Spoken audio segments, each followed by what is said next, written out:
అబ్కి bar 400 అంటూ నరేంద్ర మోడీ నినాదం ఇచ్చారు. బీజేపీకి 370, ఎన్డీఏకు 400 అని. అయితే ఈ నినాదము కొద్దిగా మార్పు చేసుకుంటూ ఈ మధ్య కాలాన తనకు ఎందుకు 400 సీట్లు ఇవ్వాలి అని చెప్తున్నాడు. అంతకుముందు కేవలం నినాదమే ఇచ్చాడు. తనకు ఎందుకు 400 సీట్లు ఇవ్వాలని ఎక్కడ వివరాల్లోకి వెళ్లకుండా అబ్కి బార్ 400ను కాన్ఫిడెంట్గా 400 సీట్లు ఎట్లాగూ గెలిచి తీరుతాం అనే నినాదం ఇచ్చారు. ఇప్పుడు కాస్త ధోరణి మారింది. 400 తనకు ఎందుకు ఇవ్వాలి అని వివరణ ఇచ్చుకుంటున్నాడు ప్రధానమంత్రి నరేంద్ర మోడీ. ఎందుకు ఈ మార్పు వచ్చింది? మీరు బీజేపీ ప్రచారాన్ని జాగ్రత్తగా గమనించండి. క్లియర్గా ఎక్కడో ఒక చోట ఈ 400 నినాదం బెడిసి కొడుతోందన్న అనుమానం బీజేపీ వర్గాల్లో కూడా మొదలైనట్టు మీడియాలో కథనాలు వస్తున్నాయి. ఎందుకంటే గతంలో 2004తో పోల్చుకుంటున్నారు కూడా. అయితే 2004 నాటి రిజల్ట్ వస్తుంది అని నేనేమి స్పెక్యులేట్ చేయడం లేదు. స్టిల్ నా అంచనా ఆ స్థాయికి రాకపోవచ్చు పరిస్థితి. కానీ 2004 డిరెక్షన్ కనబడుతున్నట్టుగా బీజేపీ వర్గాల్లో ఆందోళన మొదలైంది. జాతీయ మీడియాలో కూడా కథనాలు వస్తున్నాయి. ఎందుకంటే అప్పుడు వాజ్పేయి నాయకత్వంలో షైనింగ్ ఇండియా అని ఒక పెద్ద క్యాంపెయిన్ బీజేపీ నడిపింది. కానీ బీజేపీ షైన్ కాలే, బీజేపీ దెబ్బతిన్నది. అప్పుడు ప్రతిపక్షాలు ఇప్పుడున్నంత ఐక్యం కూడా లేవు. అప్పుడున్న యూపీఏతో పోలిస్తే ఇప్పుడు ఇండియా కూటమి చాలా విస్తృతమైంది, పెద్దది. అప్పుడు కూడా ప్రధానమంత్రి ఎవరు వాజ్పేయికి పోటీగా అంటే ఆన్సర్ లేదు. ఎందుకంటే వాజ్పేయి చాలా జనాకర్షణ కలిగిన నాయకుడు. కాంగ్రెస్ నాయకుడిని యాక్సెప్ట్ చేస్తారో లేదో తెలియదు. కాంగ్రెస్లో అసలు ఎవరు నాయకుడు అనే ప్రశ్న. ఆ టైంలో సోనియా గాంధీ నాయకత్వంలో యూపీఏ, వాజ్పేయి నాయకత్వంలో ఎన్డీఏను ఓడించి అధికారంలోకి రాగలిగింది. ఆ షైనింగ్ ఇండియా క్యాంపెయిన్ బెడిసి కొట్టింది అనేది బీజేపీ కూడా అంచనాకు వచ్చింది. బీజేపీ సీనియర్ నేత కీర్తిశేషులు ప్రమోద్ మహాజన్ ఒక ఆసక్తికరమైన కంపారిజన్ చెప్పాడు. ఆ తర్వాత నేను గతంలో కూడా కోట్ చేశాను.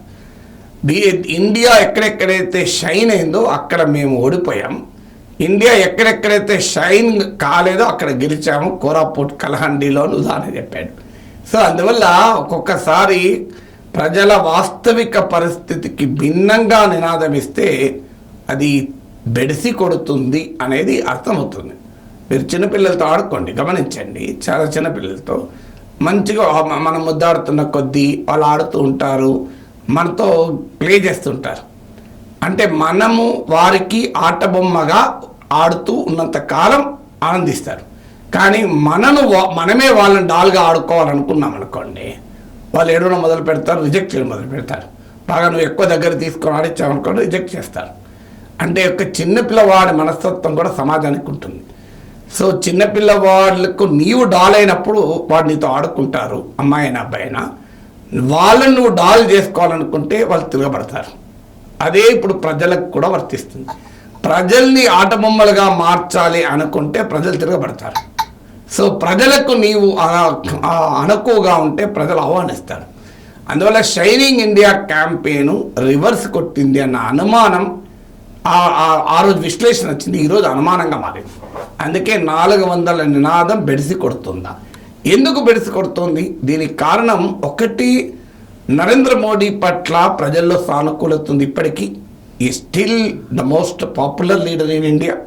10 ఏళ్ల తర్వాత కూడా ఒక ప్రధానమంత్రికి ఇంతటి పాపులారిటీ రేటింగ్ ఉండడం చాలా గొప్ప విషయం. కాస్తంత 1-2% తగ్గినా స్టిల్ అన్క్వశ్చన్ లీడర్. మీరు CSDS లోక్నీతి స్టడీ ప్రకారం కూడా నాకు గుర్తున్నంత వరకు 48% అనుకుంటాను. ఒక 20% గ్యాప్ ఉంది రాహుల్ గాంధీకి నెక్స్ట్ పొజిషన్లో. రాహుల్ ఇమేజ్ పెరిగిన మాట నిజం, మోడీది కాస్త తగ్గిన మాట నిజం. కానీ స్టిల్ గ్యాప్ మాత్రం చాలా ఎక్కువగా ఉంది. కానీ అలాంటి నరేంద్ర మోడీ పట్ల ఉన్న సానుకూలత స్థానిక బీజేపీ నేతలపైన లేదు, సిట్టింగ్ ఎంపీలపైన లేదు, బీజేపీ అభ్యర్థులపైన లేదు. సో అందుకే మీకు మోడీ పేరు చెప్పుకుంటున్నారు. ఈవెన్ తెలంగాణలో సిట్టింగ్ ఎంపీలు సైతం మోడీ పేరు చెప్పుకుంటున్నారు. మోడీని చూసి మాకు ఓటేయండి అంటున్నారు. పెద్ద పెద్ద నాయకులు తెలంగాణలో కూడా మోడీ పేరు చెప్పుకొని ఓట్లాడుతున్నారు తప్ప వాల్యూ అడిషన్ తమదేం లేదు. ఇది ఒక ప్రధాన ఇష్యూగా మారుతోంది. ఎందుకంటే ఎప్పుడైతే 400 వస్తాయి అనే సంకేతాన్ని మోడీ ఇచ్చాడో బీజేపీ ఓటర్లో ఒక ప్రశ్న వదిలేస్తుంది. ఎలాగో మోడీ వస్తున్నాడుగా, మాకు మోడీ మీద అభిమానం, మోడీ ఎలా గెలుస్తాడు, కానీ మా ఎంపీ సంగతి తేల్చి చూపెడతాం. ఇక్కడ మాత్రం బీజేపీ అభ్యర్థిని ఓడిద్దాం, ఈ ఎంపీని ఓడిద్దాం, వీళ్ళ బుద్ధి వస్తుంది. వీళ్ళను ఓడించడం వల్ల మోడీకి ఏం నష్టం కాదు, మోడీ ఎలాగో 400 తెచ్చుకుంటాడు కదా అనే భావన పెరుగుతోంది. ఇది బీజేపీకి ఆందోళన కలిగిస్తోంది. అందువల్ల ఇటీవల తెలంగాణ ఎన్నికల గురించి అన్నారు, కేసీఆర్ అన్నట్టు గుర్తు మీ పార్టీ నాయకులతో ఎమ్మెల్యేలను ఓడిస్తున్నారు అనుకున్నారు ప్రజలు, కానీ దానివల్ల కేసీఆర్ను ఓడిస్తున్నారు అనుకోలేదు అని. సో అందువల్ల ఎప్పుడైతే మోడీకి 400 వస్తాయి ఎలాగో అనుకున్నారో, మోడీ అభిమానుల్లో మోడీ అయితే ప్రైమ్ మినిస్టర్ అవుతున్నాడు కానీ ఈ ఎంపీకి బుద్ధి చెప్పాలి, ఈ లోకల్ బీజేపీ లీడర్ బుద్ధి చెప్పాలి అనే ట్రెండ్ పెరుగుతోంది. ఇది 400 అన్నది లాభం కన్నా నష్టంగా మారిపోతుంది. రెండవ సమస్య ఏమవుతుంది అంటే, భారతీయ జనతా పార్టీ 400 వస్తే మోడీకి రాజ్యాంగాన్ని మారుస్తారు అనేటువంటి నరేటివ్ను అపోజిషన్ జనంలోకి తీసుకెళ్ళింది. అందులో మరీ ముఖ్యంగా రిజర్వేషన్లు లేకుండా చేస్తారు. ఎందుకంటే ఆర్ఎస్ఎస్, బీజేపీ ఒకప్పుడు బ్రాహ్మణ్ బనియా ఇన్ఫ్లుయెన్స్ ఉండేది, బ్రాహ్మణ్ బనియా పార్టీగానే కనబడేది. కానీ కాలక్రమేణా బీజేపీ చాలా మార్పు చెందింది, చాలా ఇంక్లూజివ్ హిందుత్వ ఆర్ఎస్ఎస్ అందుకుంది. BJP no longer a Brahmin Bania party, కానీ స్టిల్ హిందుత్వ పాలిటిక్స్లో ఆ అగ్రకుల ఆధిపత్యము బీజేపీలో ఉంటుంది అన్న భావన ప్రజలు కూడా కనెక్ట్ అవుతున్నారు. అందువల్ల ఒక్కసారి బీజేపీ, అది ఈవెన్ ఆర్ఎస్ఎస్ నాయకులు రిజర్వేషన్లపై ఇచ్చిన ఇంటర్వ్యూలు గతంలో వివాదాస్పదమైన సందర్భం కూడా మనకు తెలుసు. అందువల్ల బీజేపీ ఐడియాలజికల్గా రిజర్వేషన్లకు వ్యతిరేకము అనే అంశం సమాజంలో బలంగా ఉంది. మేము స్టూడెంట్గా ఉన్నప్పుడు కూడా రిజర్వేషన్ వ్యతిరేక ఉద్యమం వచ్చినప్పుడు చాలా క్లియర్గా ఆర్ఎస్ఎస్ అనుకూలంగా ఉండే విద్యార్థులు రిజర్వేషన్ వ్యతిరేక ఆందోళనలు ఉన్నారు. సో అందువల్ల అపోజిషన్ నరేటివ్ బలంగా జనంలోకి వెళ్తుంది. అంటే మోడీకి 400 వస్తే రాజ్యాంగాన్ని మారుస్తాడు. అనంత్ హెగ్డే బహిరంగానే చెప్పాడు, సెక్యులర్ అన్న పదం లేకుండా చేస్తాడు, సోషలిస్ట్ అన్న పదం లేకుండా చేస్తాడు, రాష్ట్రాల హక్కులను దెబ్బతీస్తాడు. వీటన్నిటికన్నా ఎక్కువ రిజర్వేషన్లు అనేది బాగా జనంలోకి వెళ్ళింది. ఈ 400 వస్తే రిజర్వేషన్లు ఉండవు అనే భావన ముందుకు వస్తుంది. ఎప్పుడైనా మీరు గుర్తుంచుకోండి, మండల్ వస్తే కమండల్ వెనక్కిపోతుంది. అందుకే mandal Kamandal directly inversely proportional. Mandal ముందుకు వచ్చినప్పుడల్లా కమండల్ ఛాలెంజ్ ఎదుర్కొంటుంది. ఒకవైపు caste senses, socio economic caste senses దేశంలో ఉన్న దాదాపు అన్ని రాజకీయ పార్టీలు సమర్థిస్తుంటే ఒక్క Bharatiya Janata party వ్యతిరేకిస్తుంది. Including BJP మిత్రపక్షాలు కూడా సమర్థిస్తున్నాయి. నితీష్ కుమార్ క్యాస్ట్ సెన్సెస్ అనుకూలం, ఈవెన్ చంద్రబాబు నాయుడు కూడా వ్యతిరేకమని అనుకోను. కానీ ఒక్క బీజేపీ మాత్రం ఎట్టి పరిస్థితులు అంగీకరించడం లేదు. సో ఇవన్నీ కాంబినేషన్గా ఏమవుతున్నాయి, ప్రజల్లోకి వెళ్ళే వరకు ఓహో రాజ్యాంగాన్ని మార్చేస్తారు, రిజర్వేషన్లు ఎత్తేస్తారా అని. దీనికి తోడు ఇండియా కూటమి కాంగ్రెస్, మేము అధికారంలోకి వస్తే రిజర్వేషన్ల పైన 50% పరిమితి ఎత్తివేస్తాం అనేటువంటి నినాదం ఇచ్చారు. సోషియో ఎకనామిక్ క్యాస్ట్ సెన్సస్ జరుపుతామని నినాదం ఇచ్చారు. దాంతో ఒక ఛాలెంజ్ ముందుకు వస్తుంది, మళ్ళీ మండల్ ఛాలెంజ్, మండల్ 2.0 ఛాలెంజ్. ఇది 400 అనే ఫిగర్ మోడీ చెప్పడం వల్ల ప్రజల్లో ప్రతిపక్షం ఈ నరేటివ్ని తీసుకెళ్ళగలిగింది.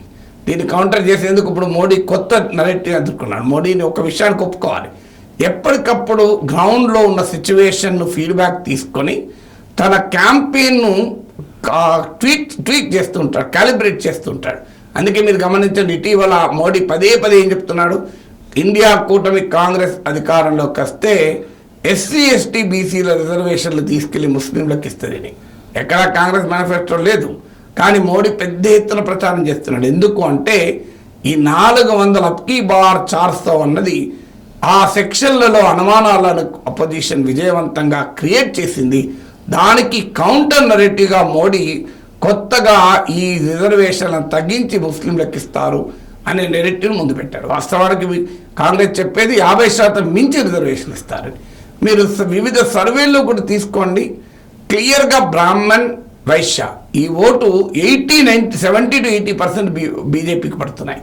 అందువల్ల ఈ నరేటివ్ ఎప్పుడైతే ముందుకు వస్తుందో, cost narrative, upper caste versus lower cost, mandal versus Kamandal, ఇది బీజేపీకి ఛాలెంజ్గా మారుతుంది. అందుకే మోడీ ఈసారి 400 ఎందుకు ఇవ్వాలో చెప్తున్నాడు తప్ప 400 వస్తాయని చెప్పడం మానేశాడు. మూడోది పార్టీ యంత్రాంగంలో కాంప్లసెన్సీ. ఇప్పటికే దేశవ్యాప్తంగా 25% క్యాండిడేట్స్ ఇతరులు బయటి పార్టీ నుంచి వచ్చిన వాళ్ళు టికెట్ ఇచ్చారు. తెలంగాణ, ఆంధ్ర లాంటి రాష్ట్రాలు అయితే అది 90% దాకా ఉంది. దీనివల్ల బీజేపీ, ఆర్ఎస్ఎస్ ఒరిజినల్ క్యాడర్లో తీవ్రమైన అసంతృప్తి ఉంది. అఫ్కోర్స్ తిరిగి మా మోడీని గెలిపించడానికి, హిందుత్వ పార్టీని గెలిపించడానికి పనిచేయచ్చు వాళ్ళు. కానీ ఒక బూత్లో పనిచేసే కార్యకర్త ఉత్సాహం ఉంటే 10 మంది ఓటర్లను తీసుకొస్తాడు, ఉత్సాహం లేకపోతే 7 తీసుకురాగలడు, కాముగా ఏముండడు. కానీ ఆ 3 తేడా వస్తుంది కదా. అందువల్ల ఈ 400 అనేది నినాదం ఒకవైపు 25% అవుట్ సైడర్లకు ఇచ్చారు. మోడీ కూడా ఇలా మాట్లాడుతున్నాడేంటి, ఈ ఎలక్టోరల్ బాండ్స్ ఏంటి, నైతిక ఎథికల్ పాలిటిక్స్ అనుకున్నామే కాకుండా పోతుంది. ఇవన్నీ అనుమానాలు వస్తున్న సమయంలో 400 అనేది ఓవర్ కాన్ఫిడెన్స్ని క్రియేట్ చేసి పార్టీ యంత్రాంగంలో ఆ ఉత్సాహాన్ని వంతంగా ఛాలెంజింగ్గా తీసుకుని పనిచేసే స్వభావం దెబ్బతింటుందా అన్న అనుమానం కలుగుతుంది. దీనికి అన్ని ఉదాహరణ మీకు ఫస్ట్ 2 ఫేజెస్లో కూడా ఇంక్లూడింగ్ మధ్యప్రదేశ్ లాంటి స్టేట్లో కూడా ఓటింగ్ గణనీయంగా తగ్గింది. ఎందుకు మరి ఓటింగ్ తగ్గుతుంది? మోడీని మళ్ళీ 3వసారి అప్కీ బార్ 400 అనేటువంటి ఉత్సాహమే మోడీ జనములు బీజేపీ ఫాలోయింగ్లో ఉంటే అసలు వారు పెద్ద ఎత్తున ఓటింగ్ జనం రావాలి కదా. ఓటింగ్ జనం వస్తలేరంటే అర్థం ఏంటి? There is no Modi wave. Of course Modi కలిసి వస్తున్న అంశం, there is no anti Modi wave also. కానీ ఆ ఉత్సాహం కనిపించకపోవడం కూడా ఇందుకు దానం. అందుకే బహుశా ఈ 400 అప్కీ బార్ 400 అంటే అది బెడిసి కొడుతుందా అన్న అనుమానం మోడీకే కలిగినట్లుగా ఆయన ప్రచార సరళిని గనక జాగ్రత్తగా పరిశీలిస్తే మనకు అర్థమవుతుంది.